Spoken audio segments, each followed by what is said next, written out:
Anantapuram Narayana junior కళాశాలలో inter మొదటి సంవత్సరం చదువుతున్న చరణ్ అనే విద్యార్థి మరణానికి కారణమైన నారాయణ సంస్థలను సీజ్ చేయాలని నైతిక బాధ్యత వహిస్తూ మంత్రి నారాయణను బర్తరఫ్ చేయాలని విద్యార్థి సంఘాలు డిమాండ్ చేశాయి.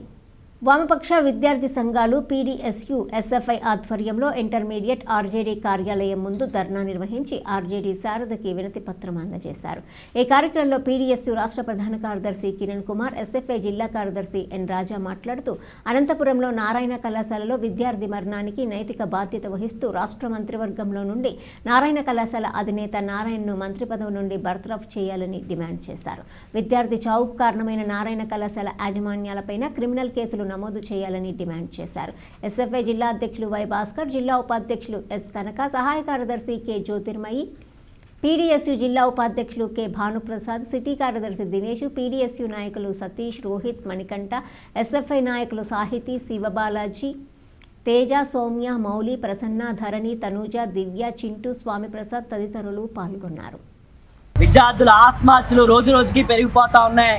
మొన్న అనంతపురంలో విద్యార్థి ఫీజు కట్టలేదని చెప్పి పలుమార్లు క్లాస్ రూమ్ లో విద్యార్థులు అందరి ముందు అవమానించడంతో ఆ విద్యార్థి ఆత్మహత్య చేసుకున్నాడు.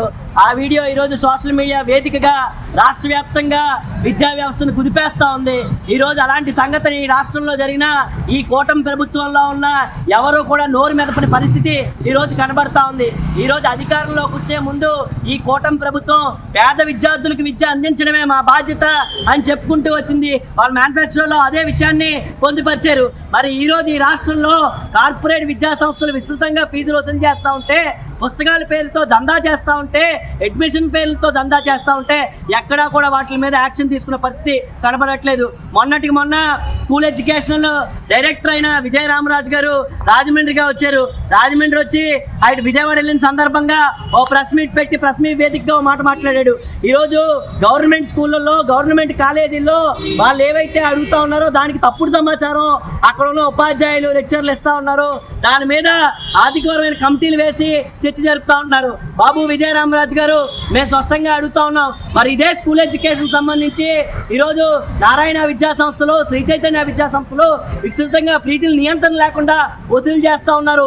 యూనిఫామ్ పేర్లతో డబ్బులు వసూలు చేస్తూ ఉన్నారు, పుస్తకాల పేర్లతో డబ్బులు వసూలు చేస్తూ ఉన్నారు. మీరు వారి మీద ఎలాంటి యాక్షన్ తీసుకుంటారని చెప్పి ఈరోజు మేము స్పష్టంగా అడుగుతా ఉన్నాం. ఏదైతే అనంతపురంలో జరిగిన ఆ అబ్బాయి ఆత్మహత్యకి రాష్ట్ర ప్రభుత్వం స్పందించాలి, ఆ కాలేజీని సీజ్ చేయాలి, నారాయణ విద్యా సంస్థల మీద వెంటనే ఒక ఎంక్వైరీ కమిటీని వేయాలని చెప్పి ఈ కార్పొరేట్ విద్యా సంస్థల్లో జరుగుతూ ఉన్న ఫీజుల దోపిడీ మీద నియంత్రణ కమిటీ గతం నుంచి పనిచేయలేదు. ఇప్పటికైనా నియంత్రణ కమిటీ స్పష్టంగా పనిచేసి ఫీజుల నియంత్రణ చట్టాన్ని మరింత బలంగా అమలు చేయాలని చెప్పి మేము వామపక్ష విద్యార్థి సంఘాలుగా డిమాండ్ చేస్తా ఉన్నాం.